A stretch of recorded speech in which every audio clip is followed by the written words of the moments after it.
Assalamu alaikum. Nawna shilli therapy. Ren salmina nokku ka wonɗon ɓe gandintina on. Hiɗon ka ɗerol nawna shilli therapy. Siko ɗum Allah muyi e ngara sendoɗe yoga e toɓɓe ka bimbiɗo.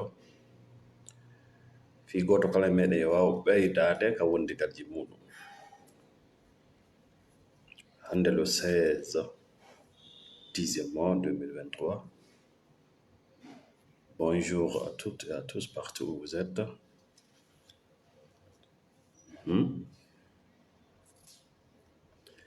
Si tawi jombindirɓe ɓen ɗiɗo ala e yewtigal hisungal communication saine, si tawi ɗum ɗon ala hakkunde maɓɓe, haray ɓe jonni lowre sheitan on ɗon yo yewtu goto kala e maɓɓe feere. Sheitan non rema ko wiyete kon awdi sikkitare, awdi penale hakkundeji maɓɓe. Kono andite ka thérapie wonɗo wona ka religieux. Si thérapie no halde fi sheitan, wona jinnawi, wona iblisa. Kako Allah wiyata ko sheitan. Sheitan ko an tigiri. Tuma kala accutuɗa yewtutugol e wondiɗo ma on ka dewgal, andu a jonni contrat molanaɗo satan ma an on. Goɗɗo no e ma himo yewta bimbi kikiɗe, himo nodde e ko moƴƴa naam, himo addane miijoji fenande yankoji e fe wondiɗo ma. Wa kazalika wondiɗo ma on kadi, o wonɗo e ma wiyeteɗo satan, te mauvais pensant, si o yewti tawi yewtere makko nde yonalima, o noddete kadi e jentagol satan woɓɓe go kadi ka yaasi. Musiɓɓe ma, weldiɓe ma, kawtalɓe ma, ɓen ɗon satan ma on kadi pooɗa satan ɓen ɗon on, nde wonno wondigal mongal on jaɓali wona wondigal yewtidirgol, on yewtidirta, on yewtata. Si le couple ne se communique pas, finalement, c'est Satan qui va prendre la place. Merci Hassanatou Sow, merci Mr. Lama, Amadou Diallo. Mais anditina on na ka page religieux wonɗon, si a nani ga sheitan,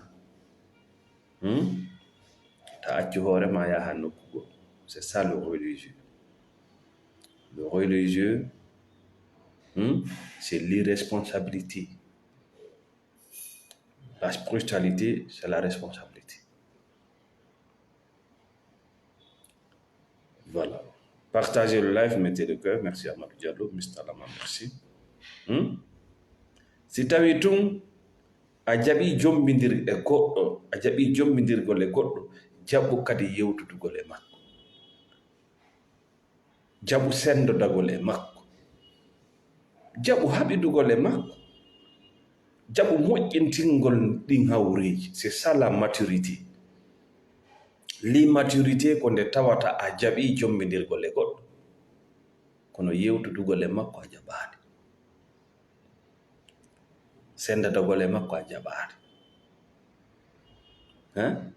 haɓidugol e makko ɗum ɗon a jaɓaade. Ko fi won ɗum jaɓanɗa dewgal hakkunde moɗon. Ko ɗum waɗi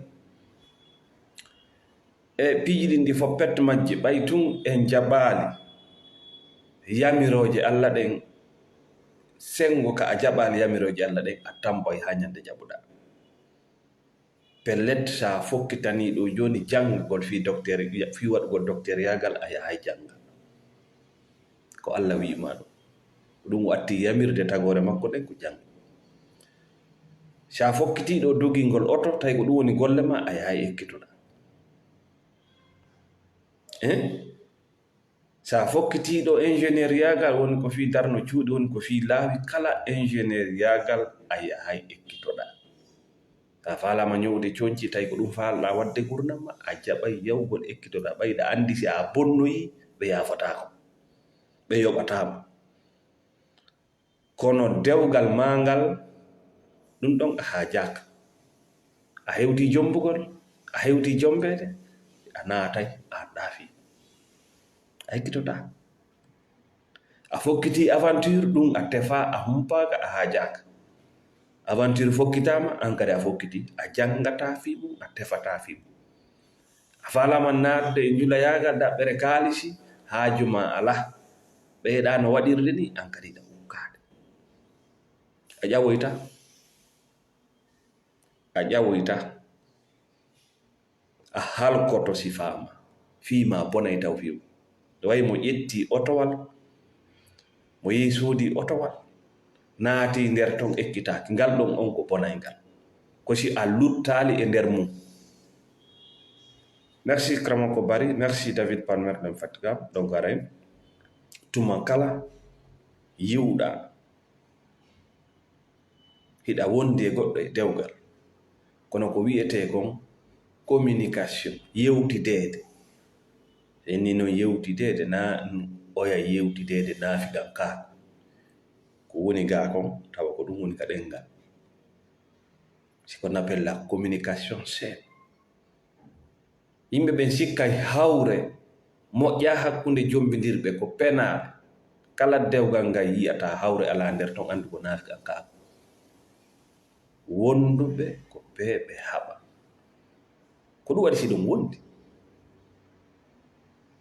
ko wondigal ngal addata hawre ɓe kono ko yewtugol hakkundeji moɗon wonta sombo goto kala e moɗon wawa faamude oya wawa jangude oya wawa fiinade oya anda no jagoram si a yewtali ka suudu a yewtay ka yaasi si on yewtali ka suudu a yewtay ka kawtal ko ɗum wiyete satan.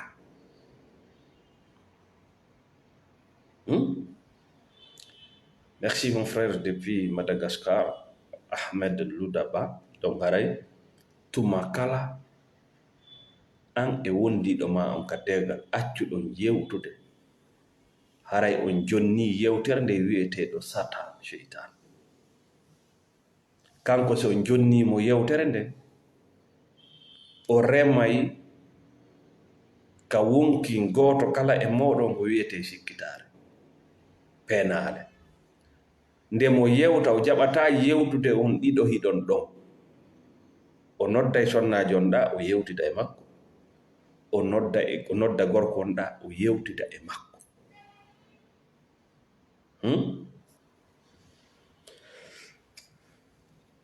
ko wiyete kon fankugol e dewgal ko ɗum woni nene bonnugol dewle ɗe man ko be noon fankon ɓay on waɗali formation fimu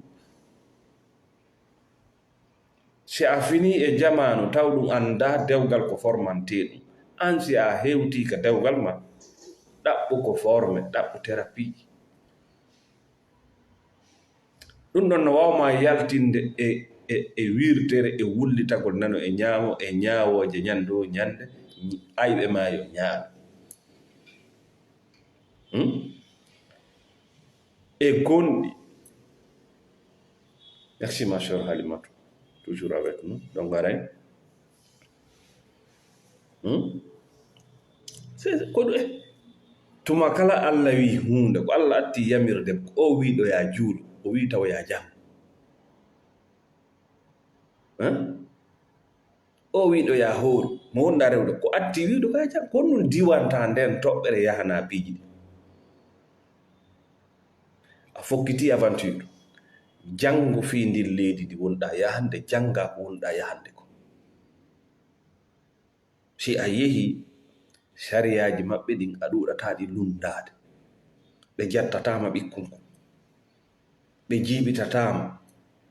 a natata e mettugol piijiɗa andi situation ma on kelɗali ma a natata e golle situation ma on kelɗa par ce que ça va te fatiguer janngu sariyaji maɓɓe ɗin atto a naatde ka leydi maɓɓe. L'intégration ça te facilite les choses. Kono yahama kañum ngadi hokkiti a perday duuɓi sappo annda ko jokkuɗa. E hino ɗaɓɓere jawdi forme fi ɗaɓɓere jawdi yahama no ɗaɓɓede kañum ngadi naati a perday duuɓi nogay annda ko jokkuɗa. Duuɓi nogay par ce que annda base business naatgol uddita place ji jooɗo ƴetta makidi yimɓe ukkidira jawle yimɓe créana hoore mum probléme ko jaɓɓugol ka fuɗɗi ton fuɗɗora ton. La confiance business c'est la confiance namanan ko jawle no woodi ala ko ɗe waɗe jooma ɗen jawle ko woni ɗaɓɓude komo huwodira e hoore goo. Jawle no woodi ala ko a woni wiide mi ɗaɓɓude manan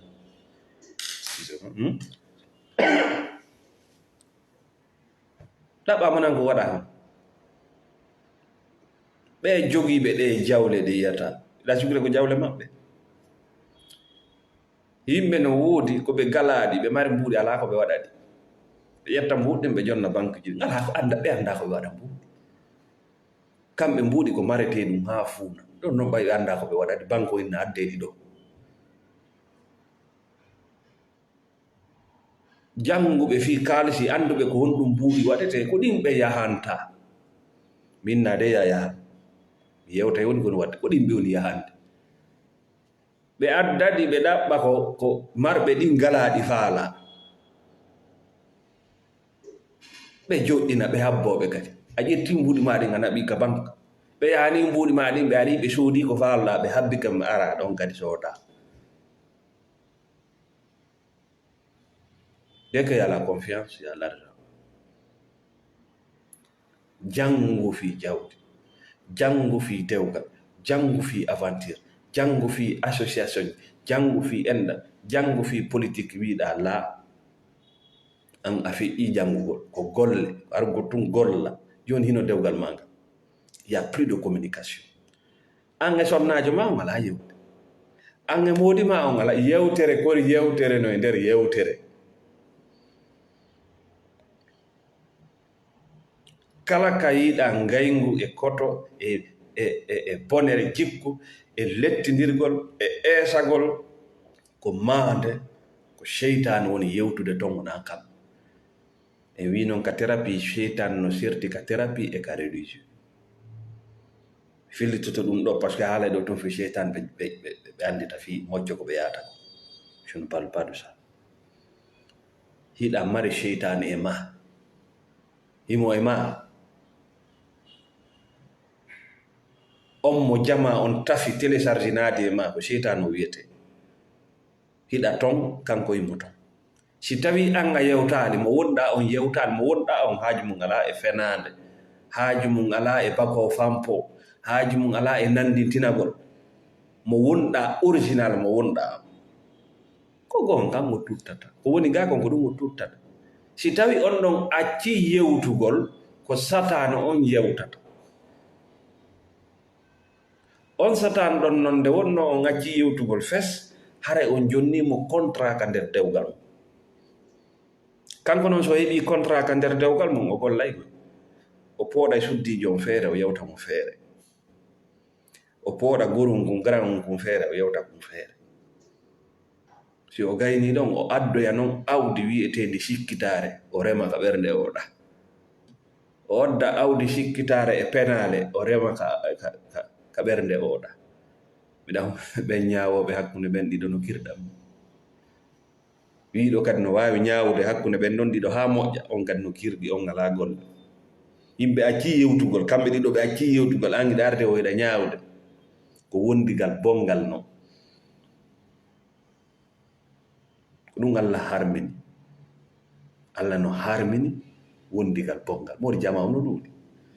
wonde no moƴƴiɗi ma certo no moƴƴiɗi ɓe henni non min wonday no boniri fiyon ɗum ɓikkoy koye no ɗon fiyon ɗum esiraɓen no teddini a perdi.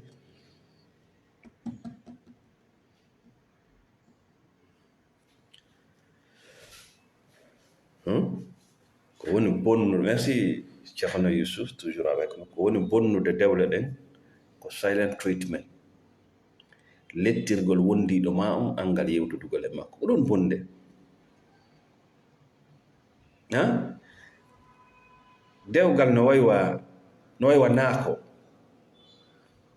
naako no hato jini e yarnede immorde goto kala e moɗon ñande o ñande e ƴewitede,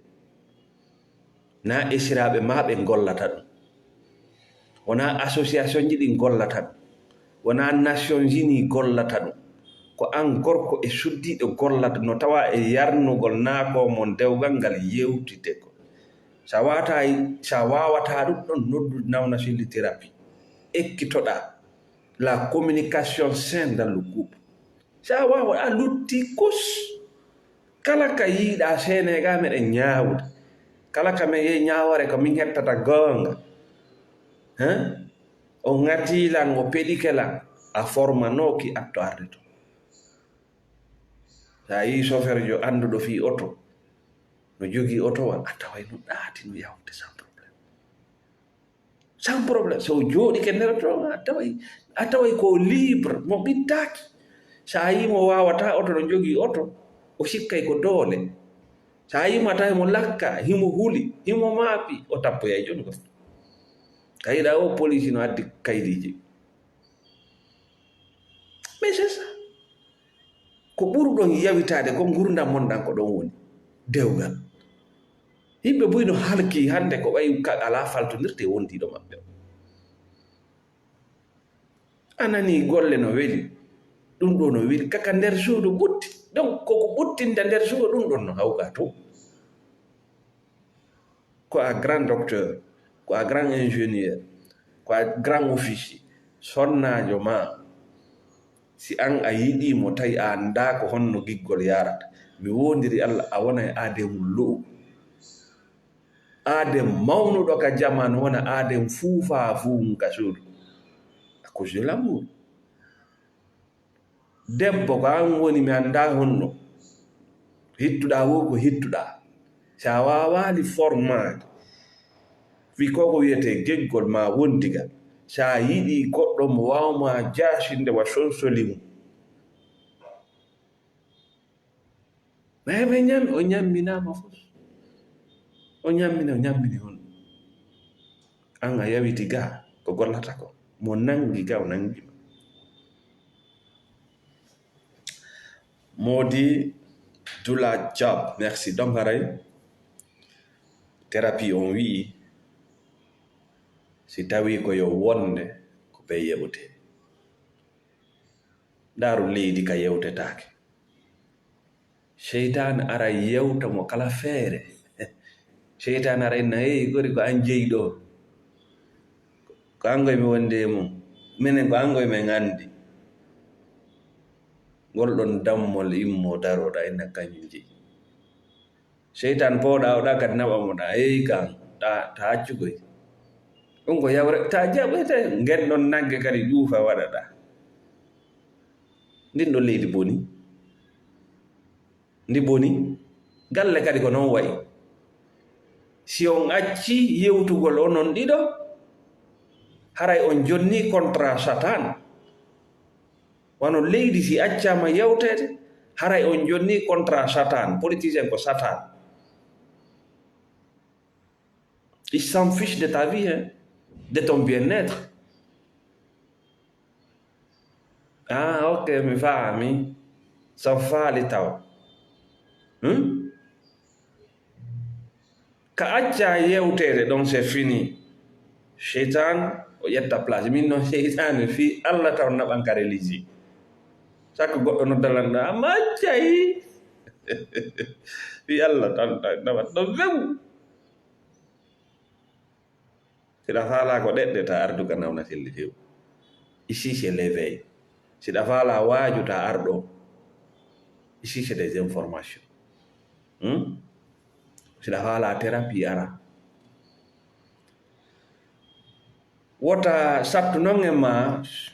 woɓɓe ɓe ha hande yiyali yumma mum e ɓe mum no yewta ko laaɓi. Donc na ko ɓe andi. Yewtida e kawtal ngal, yewtida e kammugo, yewtida e c'est Satan. Nde tawi hande kadi hakkunde mo onon ɗiɗo yewtere laaɓunde ala, Satan gorko on yewta mo feere, Satan debbo on yewta mo feere. Si ɗum ɗon yewtireji yonali, Satan gorko wonɗon ka ɓandu nodda satanuji yimɓe makko ɓe, kawtal makko ngal weldiɓe makko ɓen ɗon forma mo to. Debbo on wa kazalika, goɗɗo goo non wono wawi yewtude ɗon arayna Allah maki nelaɗa maki malaika an a feeti. Seytane récupéritere ngo neeɓi an hiɗa arde waajoɗa, c'est zéro. Il faut qu'il ait la communication. Si tawi yewtere yalti hakkunde maɓɓe ɗiɗo, wallowoɓe ala, kin lekki ala, kin lekki ala. Woɓɓe no moccede ɗo ko ɗum manki. Ayiya woɓɓe no nanga ɗo no duube no sudda no utte, ko ɗum ala yewtidede ka suud. No yawde ɗaɓɓa mo yewtida bete. Oɗa fena oɗa jaago, oɗa fena oɗa duɗɗa, e bete ke oɗa no heɓde kaalisi an non. Wona mbuɗu wonda heɓde na cella, wona diina ma kal luttuɗuɗa hen. Donc feƴƴe nden toɓɓere ɗon natanen noon toɓɓere men nde.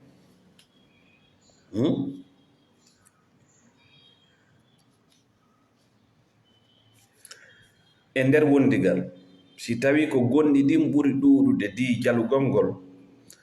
mooɓu ma waɗu thérapie anda sa mooɓa e sa mooɓata. E nder wondigal, si tawi koko wullatako ɓuri ɗuɗude ko jalatako,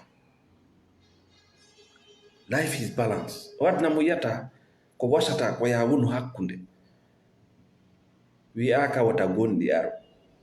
Kono si gonɗi ɗin ɓuri ɗuɗude ko jalatako, ko weltotoɗako, mooɓu yaha hes. O a falaka mooɓude sabu mbiɗa faami. No gasa go yara ko ammari probléme on joni noon soodu thérapie, cherche un thérapeute. Accu wigol ala gonga kangol lanta kon no andirɗa.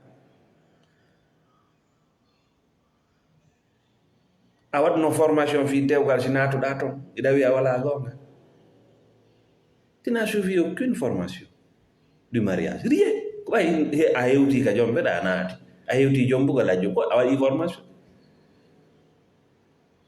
No way ko chauffeur joom o wawata oto o yara nano ina no oto wangal ngal kelɗa, ko mo nawiri ngal nano.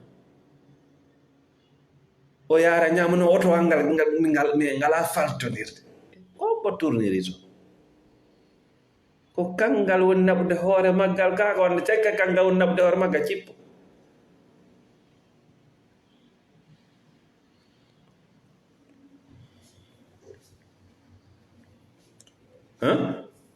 Si tawi ko soñjiɗa kon ko ɗum ɓuri ɗuɗude ko fowtiɗa kon, mooɓu ma waɗ thérapie anda si tawi ko andu a change de. O ala droit halkugol ma, a ala droit an kadi halkugol ma. Ko halduɗon ko wondigal, yurmodiral. Wota jaɓu kadi goɗɗo halke sabu mo yiɗuma, ma iɗa yiɗimo, non. Iɗen wiya ɗo piiji buy giggol, sa waɗi thérapie ko ɗon wawata andude ko giggol ni ka ko humagol. Wona fi iɗa miijade fi goɗɗo ñande o ñande iɗa yiɗimo. Wona fi sa walike ko fi makko hoyɗata iɗa yiɗimo. Na fi so yalti iɗa jogii tun téléphone iɗa palanno iɗa yiɗimo. Da ko ɓuri hewde kon haray ko humagol wona giggol. Sa sendidirali ɗiɗi dewgal ma ngal bone.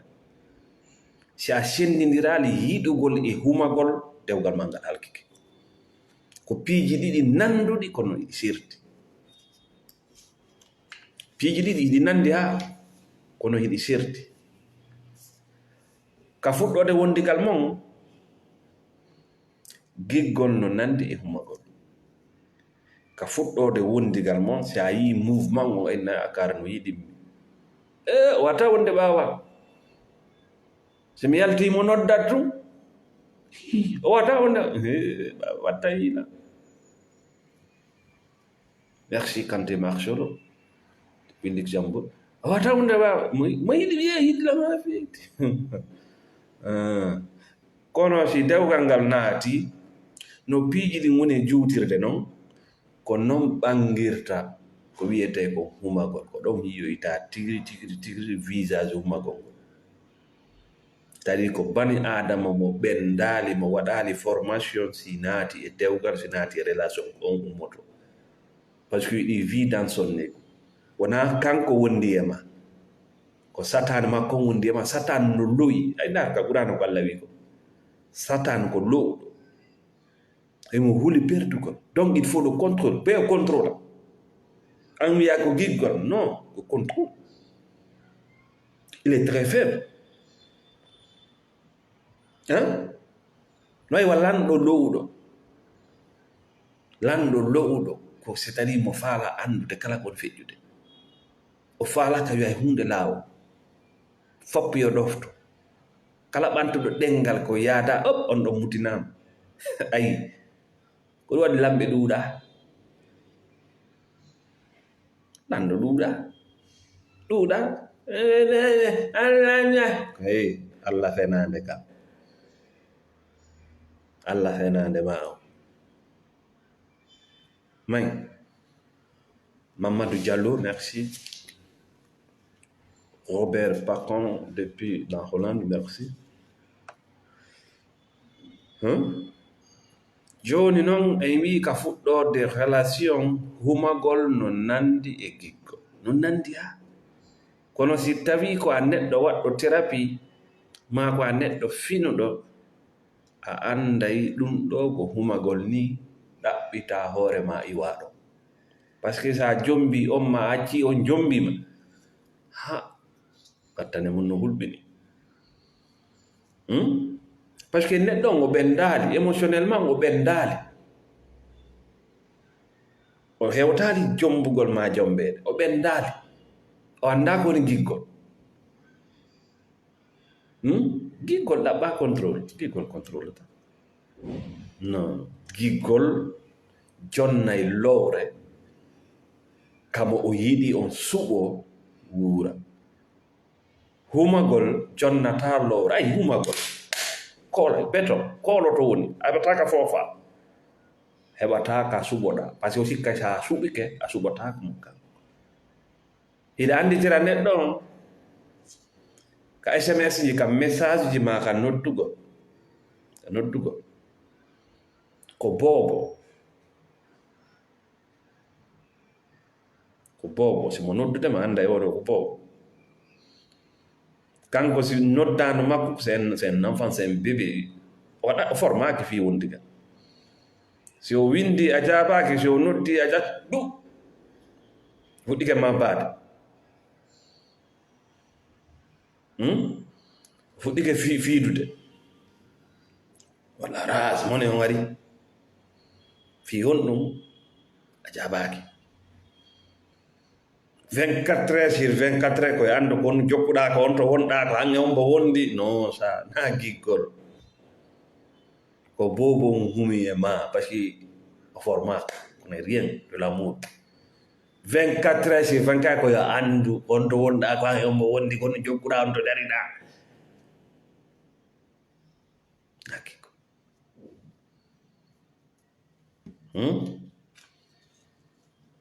tawi tun réponse arali c'est des problèmes immature émotion menta obsession na giggol faamu on ɗon neɗɗo komo o huɓi nde o woni ɗaɓɓude namo o yiɗa il y a pas de liberté dans ça kala le ko ala liberté kala ko ala hettare no ñiddi no luuɓi no haali ko ɗum waɗi si gorko ma on faalaka ko ɗum waɗi si moodi ma faalaka parce que tu es trop obsessionnel ko a kool feƴƴiti na giggol mo faala natude ka nder téléphone ma non na fi goɗɗo on jombidiri il n'a plus de vie o ala gurdal ngande kadi privé non giggol ko ko nokkure ka yiɗuɗon accanta mo yiɗi on lowre, ka o fonto, ka o suɓo, par ce que mo yiɗi mo. Giggol déjà c'est basé sur la confiance. Giggol tadi koye hoore hoolare dari. A heɓay weldiɓe ma, a heɓay ɓe yaltidata, a yewta e yimɓe ma, ɓaare tu es libre. Joni siɗa faala antude giggol miijiti hakkunde ma e Allah. Ko honno hakkunde ko Allah yiɗuma, honno an e Allah o, ko kanko jeyndu hendu, ko hoore leydi makko ndi wonɗa seppude, mais mo jonnuma liberté.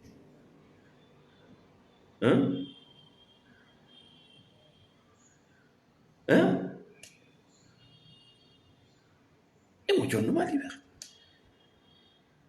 Est ce que mo fermandema hendu ɗum bayi wala?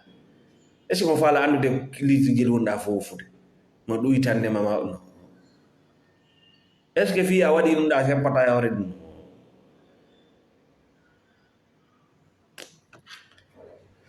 Si a waɗali formation fi dewgal,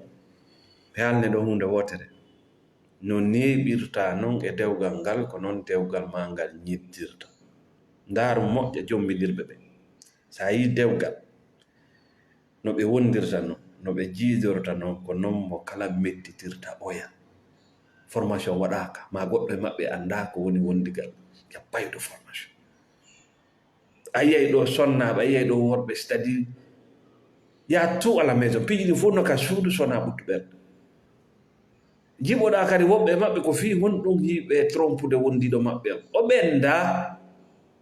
Ɓe accaymo ka suudu, ɓe yalta, ɓe yaha, ɓe jeena. Ɗum ɗa ko koolo.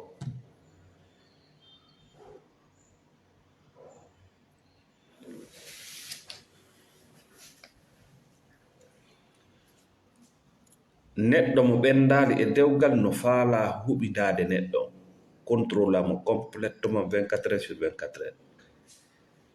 Mi noddima leefi wurira jala gantanani ko wattala hande a gella kañum ɓe wondira ñeñeñe fi o jombima a jeyimo na yo foofu fi ko an jombimo o fofata hande kadi il va plus respirer. Hey kan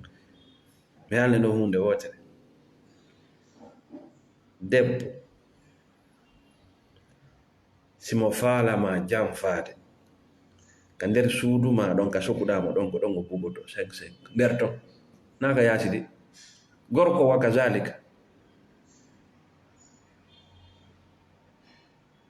tu peux pas contrôler un être humain. Hay bari mum ko wonɗa hewde mum a wata ko huɓidade ko feetere. Womo ala golle yiɗumo yiɗama ara heɓi golle, anani komi sommaire e goɗɗo innima komi sommaire, mi anda golle ala inni yo yiɗamo yiɗama golle ari. On ɗon ko bobo si a répondali à la minute ka o nodduma ɗon, sa jaɓaki SMS on fitina probléme huɓɓi. O inna joni a janfika mo, a bonni hoolare nden hakkunde mon, alanama teddungal, alanama tan ka yiwɗa ɗum wo hunde wotere pet nawna selli haalanma. C'est le contrôle. Fala contrôle. Ko ɗum wiyete ko satan makkon o wondiri e ma, na mo woni on wondi e ma, ko satan makko. Nde wonno satan makko on no lo'i, susata sendodede, susata añede, susata no huli la il tout contrôle. Kala mo yiɗa no faala contrôle de fou ko kanko ɓuri e lo'ude. Ko lo'ere addi doolugol. Doolugol koye lo'ere jeya. Yimɓe no sukkude doolugol koye doole jeya, no? Doolugol koye lo'ere jeya. Jaɓugol ko yimɓe ɓe woni kom, accangol yimɓe ɓen lowre koye ɓendugol jeya. Merci ma chère Oumou Diallo Saydou, merci. Siɗa yiɗi goɗɗo himo wawi heɓude weldiɓe makko ɓen, mo wawi naɓdude yimɓe makko ɓen, kono sa yiɗa goɗɗo tu peux pas supporter. Tu es égocentré, c'est-à-dire faut ko fiima. immature law fof ko fiima giggol booko hoolaare ala giggol humagol yappade confiance wattina yila moƴƴa nde ɗo toɓɓere par ce que ɗum ɗo no halki yimɓe buy ka dewle so tawi situation ma on no jiiɓi moi je te propose la thérapie c'est la solution biniri nasi wallatama lui c'est un simple arnaqueur moƴƴo wallatama ko o arnaquejo ɗa change dolo ke artiɗa c'est la même famille fof ko ñande la solution c'est dans le travail c'est dans la thérapie cognitive changegol yoga e jikkuji ma ɗe compriméje ɗe wonanɗa jonnede ce n'est pas la solution ina doit heɓde dopamine naturellement accu halkugol gurdam maɗa ko honno andirta ɗum ɗo na giggol ko humagol obsession love humagol giggol kamɓe ɓe ƴettay ɓe jonnata il veut tout prendre giggol jonnay si ƴetta windu ɗum ɗon walla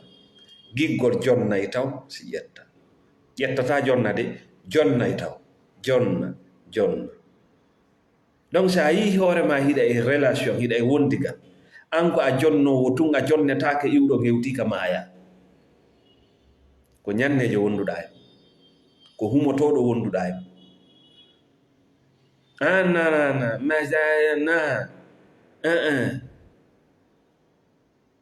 si tawi a yiiɗa e nder wondigal wondiɗo ma on ko titre ma on haaji makko wonimo wona an ko position ma on ko jawdi ma nde ma ko ngari ma kin haaju makko woni mum ko guri maange o yiɗama nakki ko wiyete ko giggol tigri sa yii si Allah hollima ko wiyete a sikka woti ko komojo a sikka ko so ende na o suri parce que o anda o yiɗirma sa landike vrai giggol neɗɗo honno yiɗanɗa ka iwatama jabbade c'est-à-dire c'est pas conditionné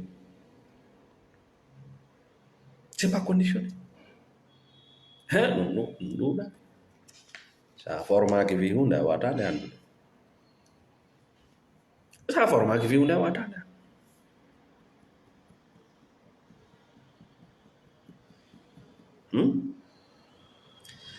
law is taking and giving giggol ko jonnugol e ƴettugol humagol ko ƴettugol ɗonna waɗana jonna donma jonna waɗana haddade ɗum ɗo waɗa yiyanama tawi ko toni giggol a tawa neɗɗo hino ettade no wadde effort humagol waɗata hay ko an watta fof kañum waɗata hay hunde sona miɗa sona sonko miɗa yiɗuma ko way miɗa ko fenande iɗa humi e makko miɗa yiɗuma way miɗa yiɗuma ko giggalo ko fenande yiɗɗo ngalata tamo wala mais tu sens dans ses actions giggol c'est l'action kono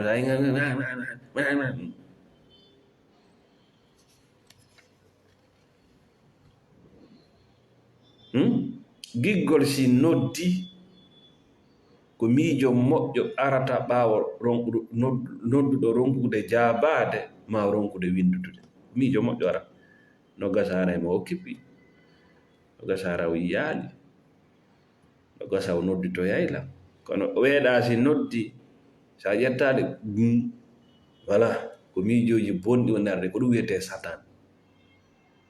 ko miijoji ko arata ma ɗon ɓaawa noddude ma ƴettade ko satan ma on sa etaki anda fi on ɗon ko bonnay gurdam maɗa ko honto woni ko honnum o jokki ayi koye naate ɗin miijoji ɗo wiyete satan gi jinne gi wonɗa ɗaɓitude ko kanko noon o wiyete satan mauvais penchant ko kanko hiɗa wawi mo dirtinde miijoji ɗin si ari ka thérapie hiɗa wawi ɗi dirtinde tawi hiɗa wawi heɓde miijoji ɗiɗi si ɗi woni ɗiɗi a fuɗɗike hettade a ci yiwgol hunde wotere joni an ka satan ma wuruɗa a noddi daari olla wadde na ko dali ɗon ɗum mari adda oɗa on non kadi yewtete na bono gasa nodday peut-être le travail peut-être bitti no ga ko say be goddo hen to ma la jodi na giggo. That is not law. A mettitay wottiki cap goto yiiɗa ɓittinede haalne ɗum an ndaaru yeeyaɓe ɓen les vrais vendeurs il te donne le choix ndaaru neɗɗo ma ndaafi yeeyugol o forcira yimɓe ɓe maketiji makko de hay yeeyuɗo a heɓata goɗɗo les vrais vendeurs jannguɓe film yaw ndaara ɓe libanais très cool dans leur bureau sonko ala tu as le plein choix ndaaru koko naate wiɗa yagal ekkitaake a yiɗa ɗum ka nder boutique elle no lakka tu no hawji tu no propose anay ko a faalaka les gens là sont très cool sont très cool dans leur business sa yi tummo janggali fi business a tawa yimo hawji o faala forcirde non i banadama ko ɗum yiɗa sa jonni banadama lowre ka o suɓo haray a teddinimo ko ɗum o tagira fimo sa jonnalimo lowre ka suɓo a waɗimo maccuɗo o añete o wiyata menna min kalama mi yaldiyema ko seeɗara wañila be o añe parce que tu forces la situation tu forces les gens sentent que c'est pas authentique hay haalaji ko haalta kon c'est pas authentique giggol fekka giggol humagol ɓe yiɗi romantisme c'est-à-dire hunde nden ka hewta haɓɓito no daarirta sériji ɗin noon no yirta yimɓe noon wadday ɗum ka nder dewgal ma sa yi tummoro mara o chef this is not love giggol ɗaɓɓa ɗum on no wawɗa on to wonɗa on no wonɗa gerdude no giggol ɗaɓɓa giggol ɗaɓɓa fogo photoji. Merci Sirajo Kumba Diallo. Merci Diallo Yusuf. Accepting people's opinion is a big respect for you and for others. Thank you plenty. For the others, thank you plenty for the contribution. Romantiser la relation, c'est-à-dire adda ko anda hay vimo. Iyam waɗa mouvement ji haala way kandir o inna yo wonirno. Fake. No, piji ɗin no doit arde naturellement. Ka giggol arana fabrication fu sala. Ça vient naturellement. Na ko yiɗa ko nga série fo wata feƴƴindinde wondiɗo ma. Jonno mo ka so innima welatama respect ça. Ko ɓe koloɗa ɗo ɓe natani ɓe jawɗani ɓe ko ɓe ko satana ma on no ɗo la vie naturel. Giggol humagol gollata waɗata action ala ko fodareji tun e penaɗe e felugol ma e ñaawirgol ma ko feƴƴinɗa siɗa rewno e lowe hersiniɗe neɗɗo mo yiɗama on toujours ko ɗon warata wanditine mo ɗibba ɗon tun mo ɗibba ɗon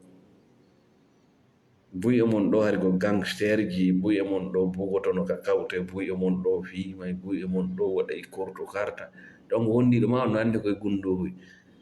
ma buye mon ɗo ka wondigal mo mboyɗa mari to jikkun voilà hay wi o yafani ko il va toujours t'accuser de ça te traiter de ça te rappeler tout c'est-à-dire ko fiya décourage gurdam maɗa jaɓama o andintinte tun piiwoy taw koye vraiment c'est dégoûtant dans ta vie pour te culpabiliser na giɗo noon giɗo c'est-à-dire ko neɗɗo côté ma négatif o ko hay ɗum mo yiɗi o anda ko honno yiɗiran hiɗa mari côté négatif mo andi hay ɗum mo yiɗi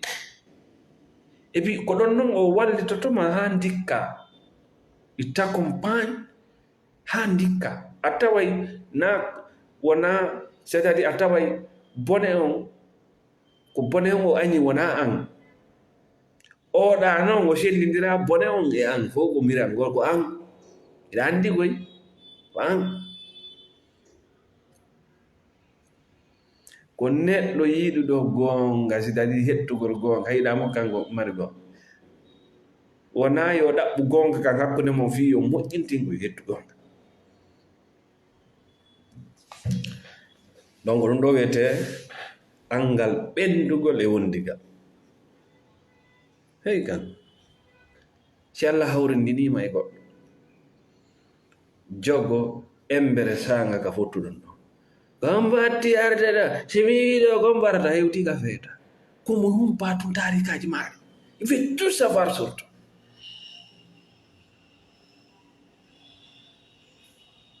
ka rewɗa toon fof koya an holno wonirnoɗa hono natirnoɗa honno sorinnoɗa mo fala eɓɓude hay ko jogi gonga ɓen noon ko jogi noon c'est une maladie c'est une maladie ɓeɗo eɓata nawnare nawligo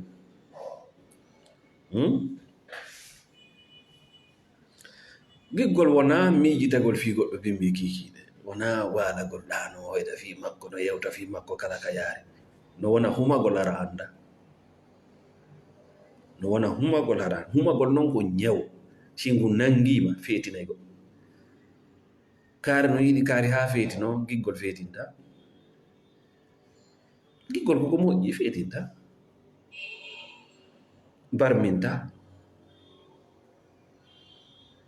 yennata raɗotako aybinta ñiddinta si ɗum ɗa a yi ɗum ɗa nder ɗo wattangila ko ñaw ko wiyete ko humagol e giggol ko jikku bonnayɗo fi neɗɗo mo wi mo yiɗi on bonna hoore makko bonna ɓiɓɓe makko ɓe mi filni to humagol no nandi ha e giggol kono humagol ko ñaw wonaygo sombo bonna mo wi mo yiɗi on o bonna hoore makko o bonna ɓikkoy ko heeɓi bonna lanca fof giggol kañum wurnay sellinay no woodi ɗo yimɓe ɓe men accompagnata ka thérapie lekki maɓɓe kin fof koye ɓe wondu e moɓe yiɗi c'est tout lekki maɓɓe kin fof sadi nawnare maɓɓe ɓe wondi moɓe yiɗa hiɓe wondi e wullinowo yaw wonda e mo yiɗuɗa o ndikki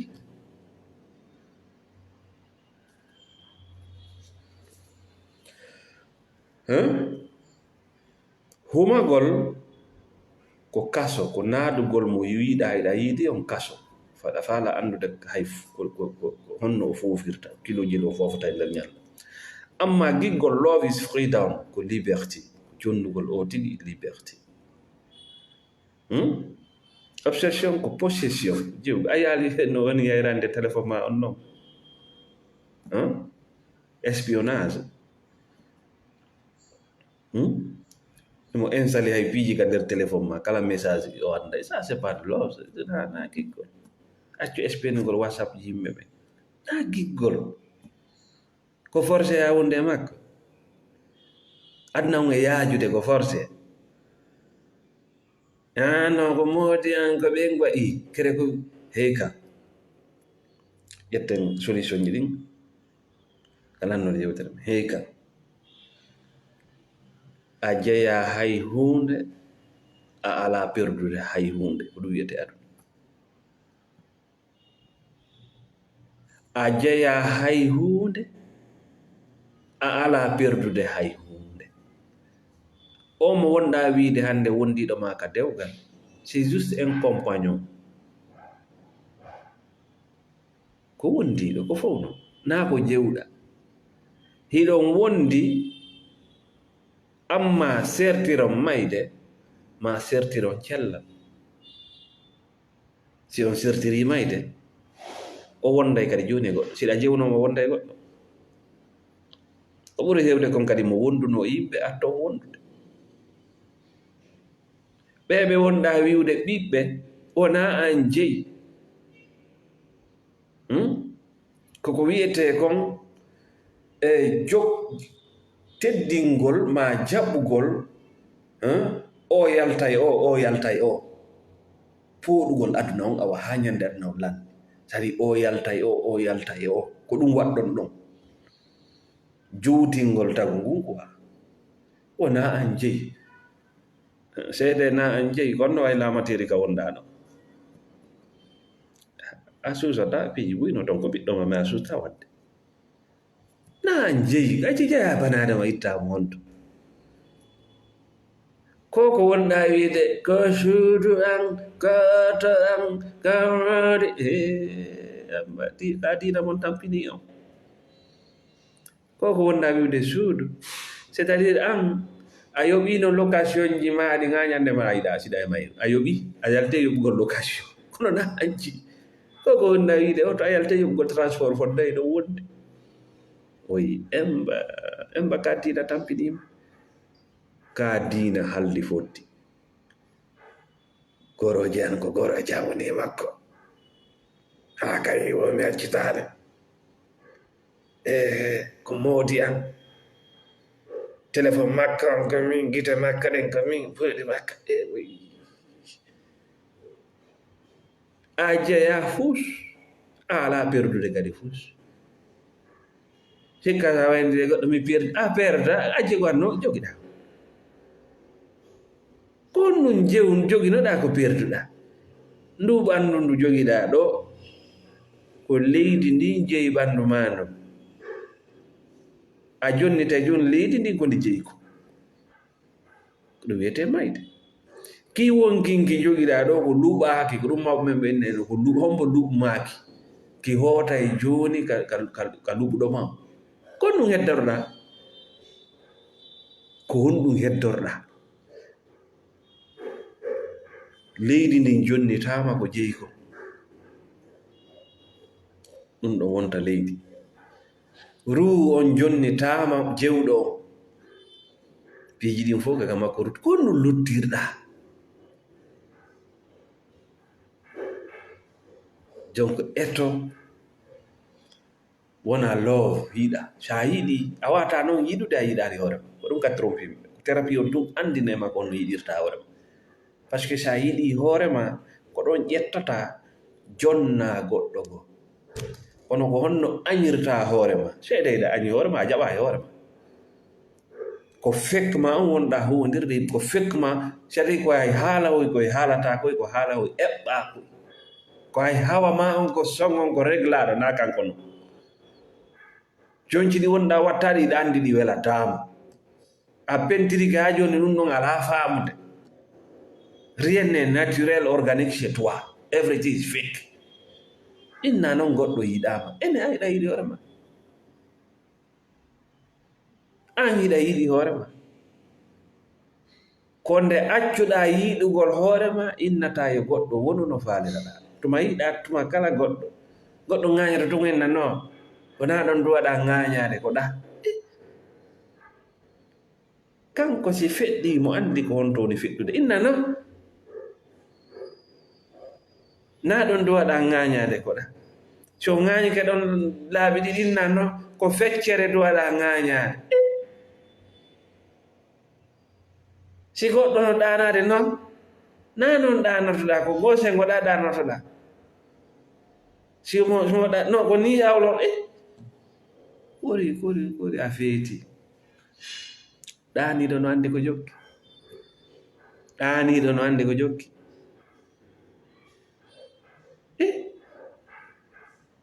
sa yahay woni ko ni torortoɗa ko ni ŋañortoɗa ko ɗum woni dina kama o Allah ma ɗo no loyi mayi to ngara ko ɗo wonɗen hattude hannde e wi giggol ko nde jonnata nokkure please ka wondiɗo ma on wona fonto suɓo loni geggol amma no humagol ko kol ko beton arme ko siŋagol ko ŋata wutta ko argol koolo ɗon goɗɗo ƴetta joni goɗɗo ƴetta kombo ƴetta haaju goɗɗo e ndugunar ma haaju goɗɗo e o bogor ngal bogorowal ma haaju goɗɗo e ɗum ko an loyi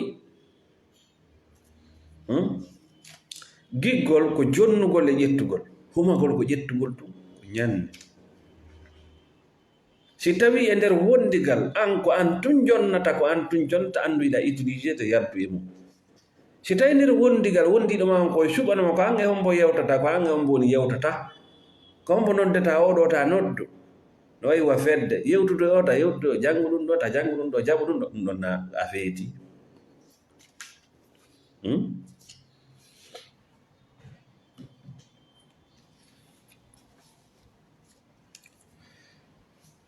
Hmm?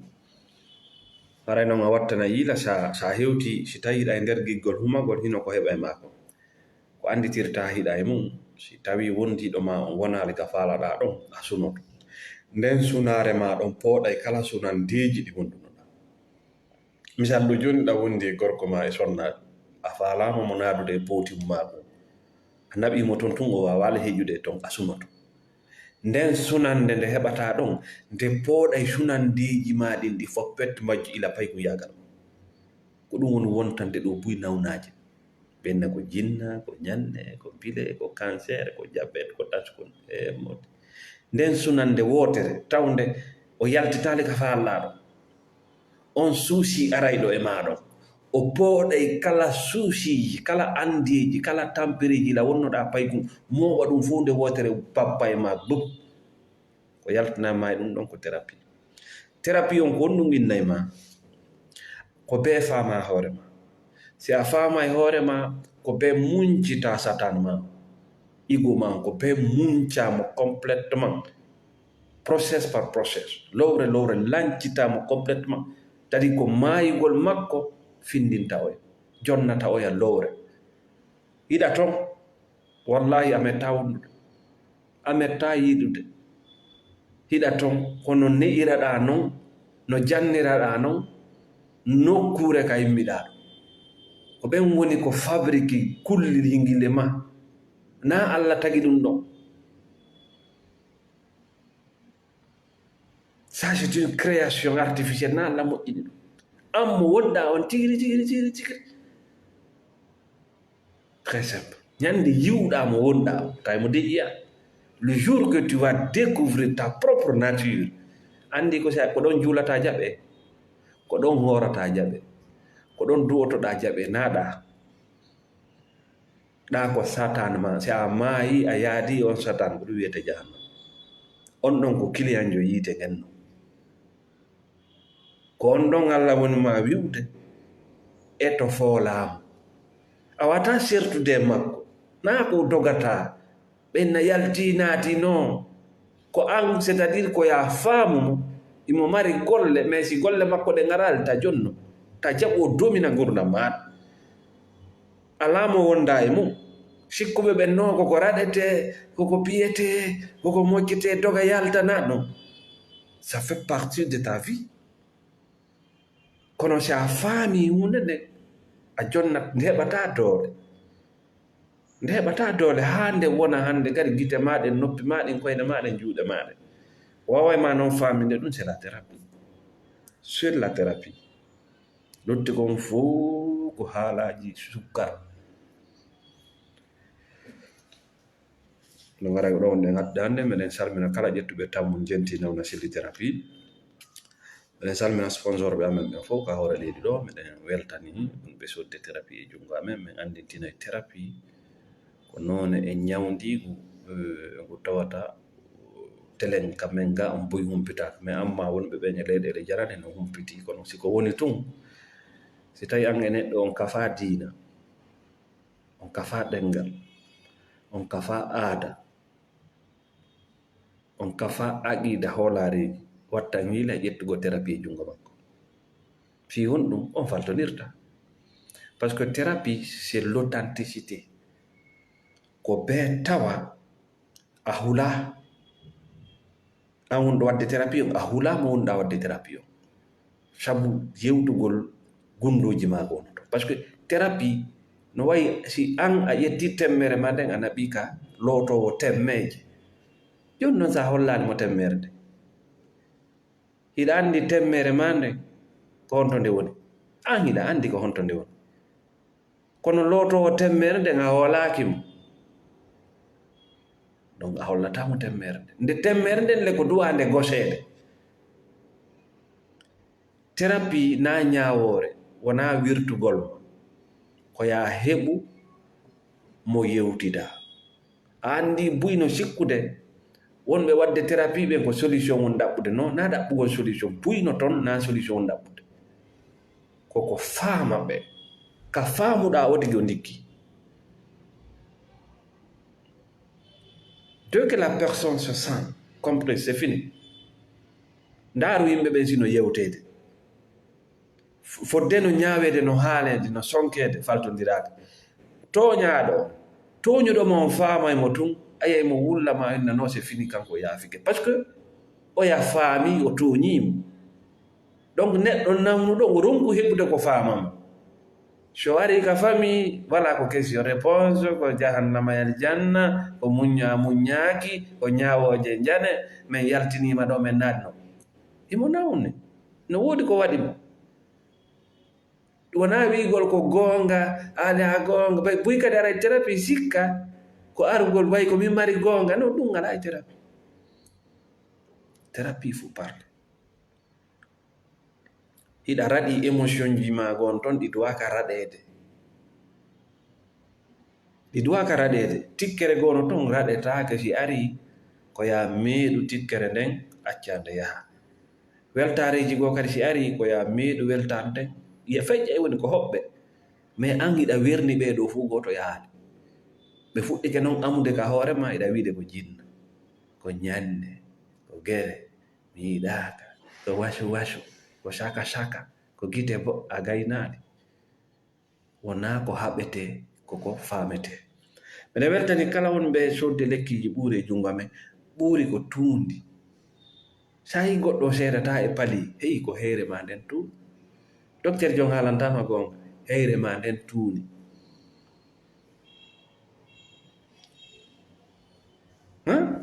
ñawdo reme on c'est fini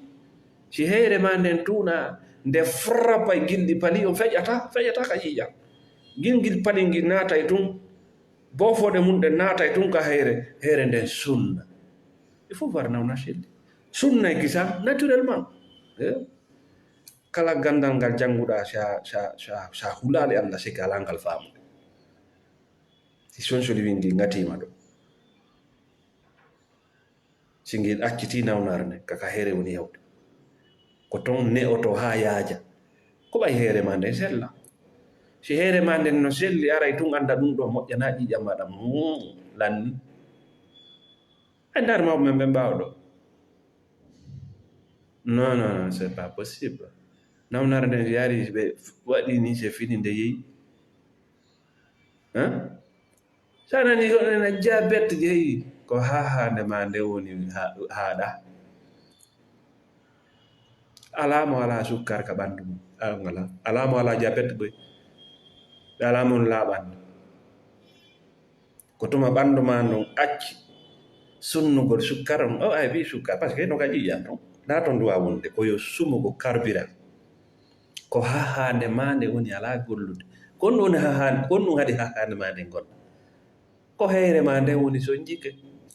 hiɗa ñaama comprimé tun a memminotako hiɗa ñaama lanɗan tun a memminotako bara ñabbili pusno ɗo ko angal famgo ɓanndu on ɗum noon blokata heyre ma nde ɓuuri no tawa infection ji no tawa ñabbili buyno nangan ɗo ko titikki ɗin woni kelɗa ɓennima ɗo tifoyde hey ko titikki ma ɗin wullitike ala nande jondi ala wawde sendidirde kulloye moƴƴo e kulloye bonkoy ko heɓi doole e hoore kulloye moƴƴoy ko microbe mana quoi ɓene tunde hey ko titikki ma ɗin aywa cabinet si alaka produit alaka waɗede ton alaka yaltin alaka dankede sa yurnike ton ko on ñemete piiji buyyata c'est comme ça yo non si ɗum no ton a ñaam tufay wontiri bonɗaɗi fes honɗum gaddata ɗum si ɓuuri ndi gari ka nder titikki ma no waywa kool bordi ɗi tiktikki ɗin no mari no gollirta ɗi ɓiiroto ɗi accita gaz ɗi pompa ɗi seeɗa ɗum wata golle bordi ndin no hendi titikki ɗi wi co gilɗi ɗin heɓa laawa piiji buyno ɗo soñjiyan ɗo goɗɗum ko ɓooƴe maɗe ɓooƴe ɗen wullitike ala nande goɗɗo yima wiɗa jooɗi a darota goɗɗo yima wiɗa dari a jooɗota bonna e ɓooƴe maɗe a waɗata sport a memminota